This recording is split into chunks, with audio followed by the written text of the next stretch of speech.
alamin natin ang update patungkol dito sa binabantayan natin na si Bagyong Jenny as well as kung ano magiging panahon natin sa susunod na 24 oras. So ayon sa ating latest satellite image, as of 3 p.m. kanina ay lumabas na ng ating Philippine Area of Responsibility itong binabantayan natin na si Bagyong Jenny. And as of 4 p.m. huli itong namataan sa layong 275 kilometers west-northwest ng Itbayat, Batanes na nasa labas po ng PER.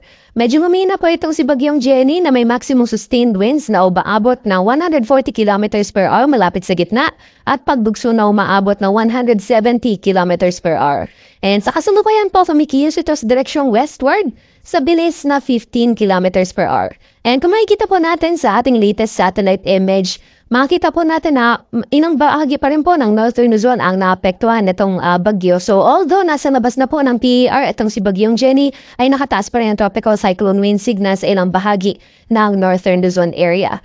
Meanwhile, nakikita po natin southwest monsoon ay nakaka-apekto rin po sa inang bahagi din ng Luzon area. So magpapatuloy pa rin po yung cloudy weather conditions na may kasamang kalat-kalat mga pagulan, pagkidlat at pagkulog. For Bicol region naman sa Visayas as well as Mindanao area, nakikita po natin wala po masyadong makapal na kaulapan na magdadala ng malawakang pag-ulan sa mga nasabing lugar. Kaya fair weather conditions po tayo. Meron lamang po tayong mga tsansa na isolated rain showers or thunderstorms. Usually nangyayari po yan sa hapon or sa gabi. And currently, meron din po tayong binabantayan na low pressure area nasa labas ng ating PER. Although sa ngayon to, wala pa itong direktang epekto sa anong bahagi ng ating bansa, ngunit posible itong pumasok ng ating PER by this coming weekend. Kaya continuous pa rin po yung monitoring natin. So alam mo na ang pemati yung areas kung saan nakataas pa rin yung tropical cyclone wind signals. So yung areas po na nakataas yung tropical cyclone wind signal number 2 ay yung areas na highlighted in yellow. So sa northern portion ng Batanes as well as Itbayat. Meanwhile, signal number 1 naman ay nakataas pa rin sa areas na kung saan naka-highlight ng light blue.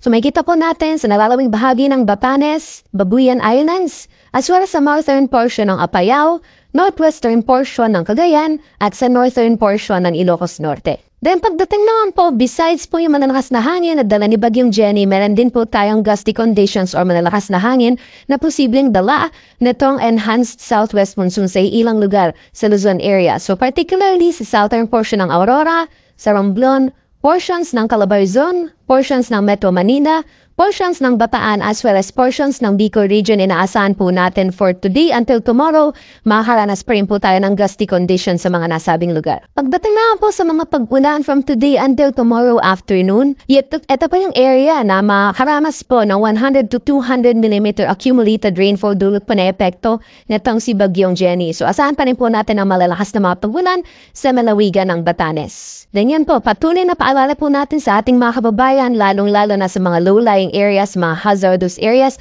na posible pa rin po yung flooding or mga pagbaha, as well as sa mga pagguho ng lupa dulot ng mga malawakang pag-ulan. Kaya ingat po sa ating mga kababayan. Dapat naman po tayo sa ladaw ng ating karagatan. Sa ngayon to, nakataas pa rin ang gale warning sa ilang baybayin sa Northern Luzon area, particularly sa seaboards ng Batanes, northern coast ng Cagayan kasama ang Babuyan Islands, pati na rin sa northern at western coast ng Ilocos Norte. Kaya patuloy pa yung ating paalala sa ating mga kababayan, lalong-lalo na yung may mga maliit na sakyang pandagat na kung maaari ay wag po muna tayong pumalaot sa mga nasabing baybayin dahil inaasahan pa rin ang maadon hanggang sa napakalong karagatan. At alamin din po natin ang magiging pagtahak or attack nitong si Bagyong Jenny sa mga susunod na araw, although nasa labas na po na ito ng ating Philippine Area of Responsibility. So nakikita po natin generally westward po yung kanyang pagkilos at ma-retain ang kanyang typhoon intensity hanggang lumapit po ito sa may southeastern coast ng China area. And nakikita po natin medyo hina na po ang epekto nitong bagyo